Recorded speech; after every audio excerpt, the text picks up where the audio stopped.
Hello guys, welcome to my channel Bithika's home kitchen. आज का আমার রেসিপি কলা পাতা পনির পাতুরি। তো চলো আমি তোমাদের দেখাবো কি কি উপকরণ আমি নিয়েছি। প্রথমে এখানে আমি পনির নিয়েছি, বড় পিস করে আমি 4 পিস নিয়েছি। দেখো নিয়েছি এখানে পোস্ত বাটা, পোস্ত আর কাঁচা লঙ্কা একসাথে বাটা, এটা হচ্ছে কাজু বাদাম বাটা, এটা হচ্ছে সাদা সর্ষে বাটা, এই যে হলুদ অল্প, সামান্য চিনি আর চেরা কাঁচা লঙ্কা, আর নিচে অল্প টক দই,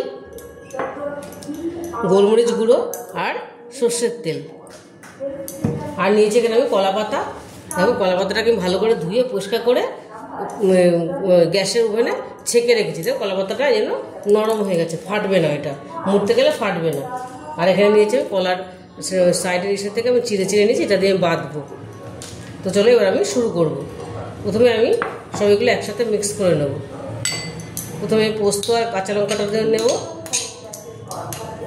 তারপরে দেবো কাজু বাদাম বাটাটা, সাদা সর্ষে বাটাটা, হলুদ গুঁড়োটা, দেবো টক দই,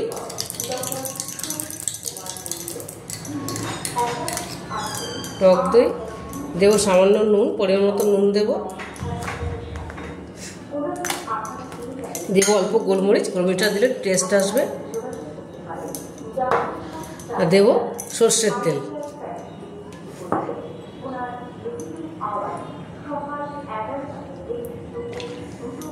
এটা দিয়ে ভালো করে মিক্স করে নেব। দেখো এটা আমি ভালো করে মিক্স করে নিয়েছি সুন্দর করে। এবার আমি এর মধ্যে পনিরগুলো দেবো।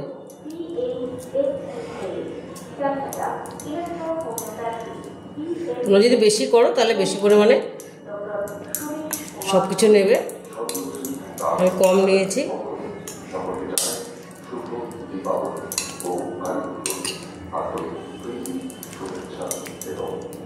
দেখো এটা আমি করে নিয়েছি। এবার আমি এর মধ্যে কলা পাতার মধ্যে আমি এবার দিয়ে দেবো।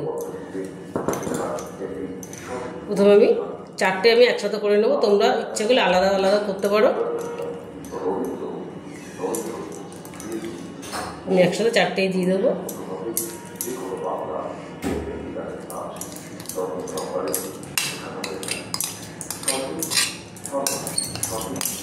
কলা পাতায় পনির পাতুরিটা ভীষণই ভালো লাগে।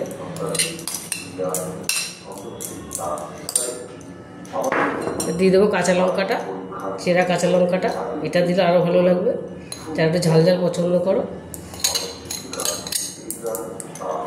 দিয়ে দেবো একটুখানি কাঁচা সর্ষের তেল,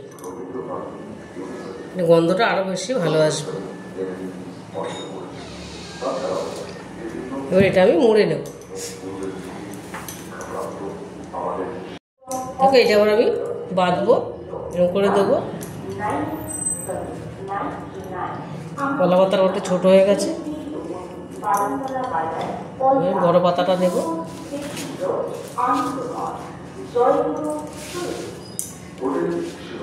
এমন দেবো মুড়ে, এরকম দেবো, এটা এরকম দেবো। ছেঁকে নিলে এটা ফাটবে না, এটা ফাটছে না এটা। এবার এটা এরকম করে দেবো। এবার এটা আমি এটা দিয়ে বেঁধে দেবো। দেখো তাহলে খুলবে না।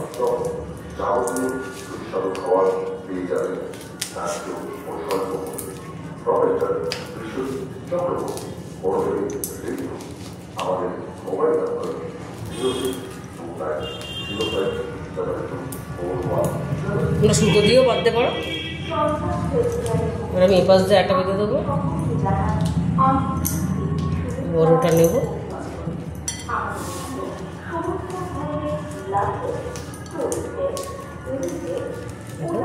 সুন্দর হয়ে গেল।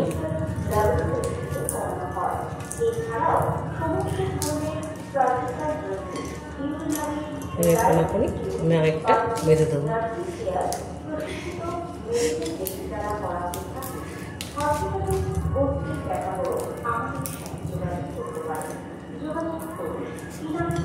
সুন্দর হয়ে গেল।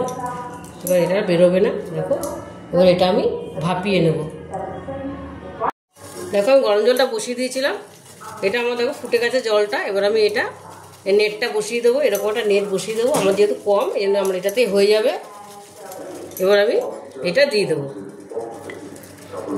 এই পনিরটা আমি দিয়ে দিলাম। এবার এটা আমি ঢেকে দেবো।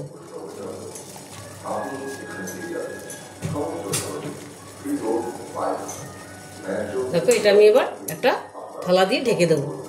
এটা আমি রেখে দেবো 5-7 মিনিট রাখবো। 1-5টা হলে আমি আবার উল্টে দেবো, যেহেতু পনির খুব বেশি টাইম লাগবে না। আমি 5 মিনিট পরে ফিরে আসছি। দেখো 5 মিনিট পরে ফিরে এসেছি। এটা আমার 1 পিঠ হয়ে গেছে। দেখো আমি এবার এটা উল্টে দেবো।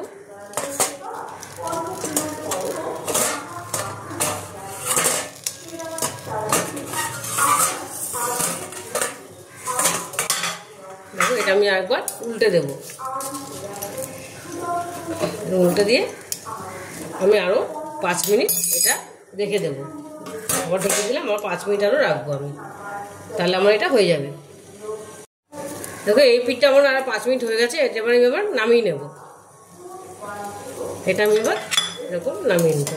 দেখো এটা আমার রেডি হয়ে গেছে। দেখো এটা আমি নামিয়ে নিয়েছি। এবার এটাকে আমি তোমাদের কেটে ভেতরটা দেখাবো কেমন হয়েছে। দেখো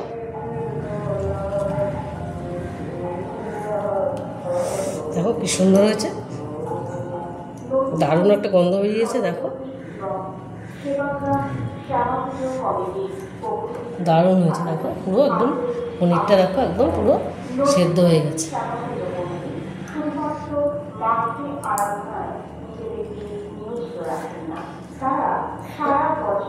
কাঁচা লঙ্কাগুলো পুরো সিদ্ধ হয়ে গেছে। দেখো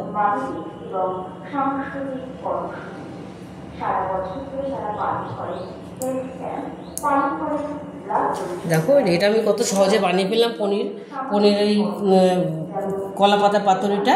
দেখো তোমরা এটা বাড়িতে বানিয়ে দেখো, অবশ্যই বাড়িতে বানাবে, তো ভীষণ ভালো হয় খেতে। তোমরা এটা নিরামিষ দিনেও করতে পারে, ভীষণ ভালো লাগে। আর যদি রেসিপিটা তোমাদের ভালো লেগে থাকে তাহলে আমাকে লাইক, শেয়ার আর সাবস্ক্রাইব করতে ভুলবে না। টাটা।